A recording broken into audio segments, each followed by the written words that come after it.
system of gang stalking and how it actually works. The intent is just to kill a victim, leave no evidence behind, because otherwise everybody's going to be getting caught, and make it seem like it's the victim's fault, like the person was really just bound to die, but at the same time lie to society and spread a lot of rumors and a lot of negative stuff about the victim. And the goal really is to just make lots of money, without leaving any kind of trace behind. It's a slow kill system.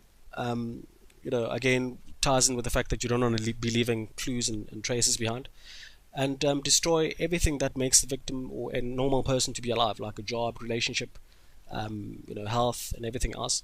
If you can just bombard a person with negative events throughout the day, 24 hours a day, that person is just bound to die. Gang stalking is actually a very systematic and a clever system. There's a lot of history as to how long it existed and how it's been refined. So it's not something which is new. It's been around for a long time. It destroys the career and finances. No money. It's going to be difficult for anybody without any cash. There's not going to be any. If you get sick, you're not going to be able to afford hospital fees. You're not going to be able to feed yourself. No proper nutrition.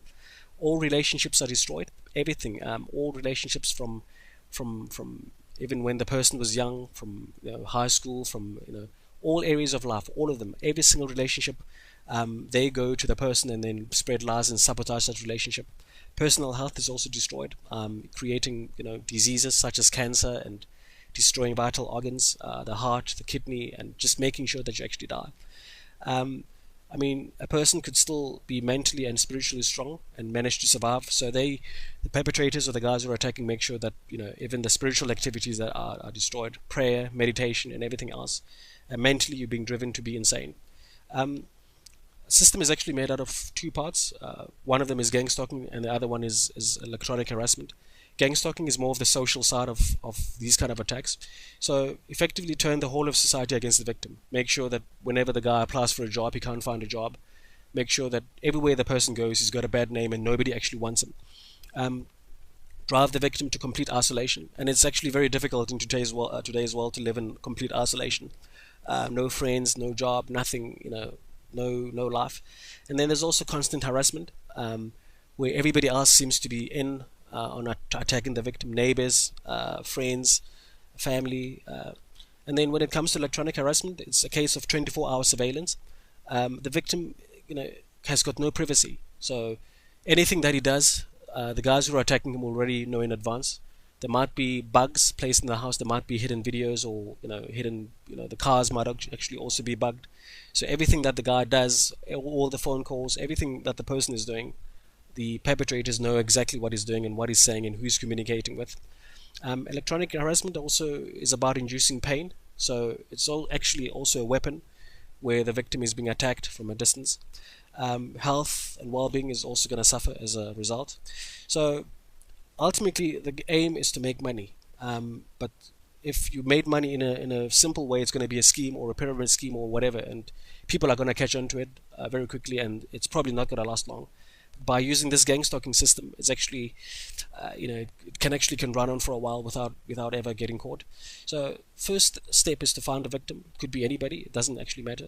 The perpetrators actually do spend a lot of time planning their attacks, so that sort of there's personalized for the victim.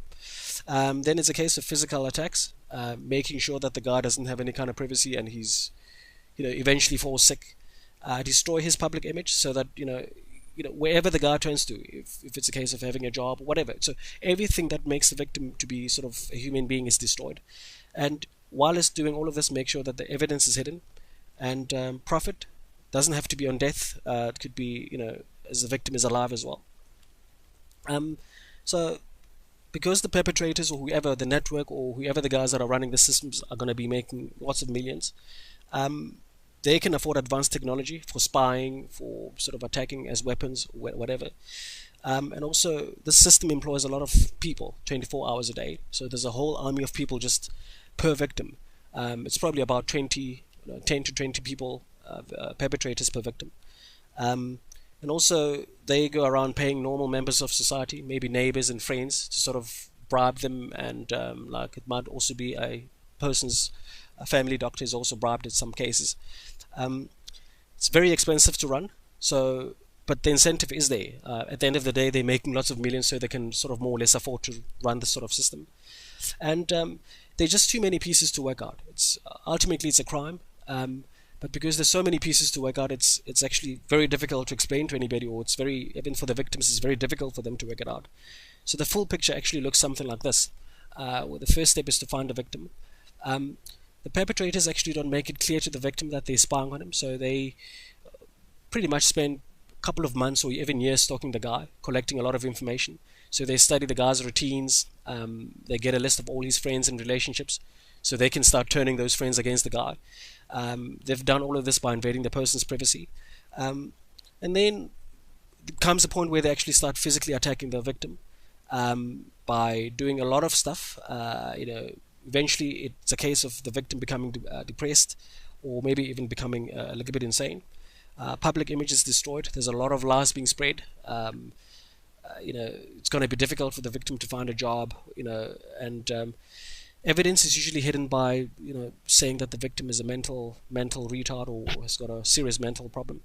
And unfortunately, there's no means for the victim to fight back. And profit is sometimes made from insurance fraud. You can sign up somebody for insurance without them knowing. They'll live for a couple of years, that insurance builds up, the premiums build up, and then you kill the person, you go and collect the insurance. Or it could be for testing out the weapons. I mean, there's a lot of technology involved, so another reason could be to just find a lot of unsuspecting victims and actually carry out a lot of tests, or for medical experiments. Ultimately, it is a crime. It boils down to attacking a victim with no chance of him defending himself, and you're doing all of this from a distance. And it's very unethical. There's no morals. There's a lot of everything ugly that you can think of. A lot of lying, a lot of manipulation, a lot of ugly stuff. It's a violation of human rights. I mean, you just invading somebody's privacy is already a massive violation of human rights. Killing somebody from a distance, signing up somebody for a medical experiment without being accountable for their death, that's already a violation of their rights. And a lot of this works because a lot of lies are being spread around. Just lie to as many people as they need to. But ultimately it's killing. You're killing a human being. But it's very, very, very expensive. It's a weapon, just like any other weapon, just like a gun, just like a knife. Taking a knife is stabbing somebody. It just happens to be a very expensive weapon.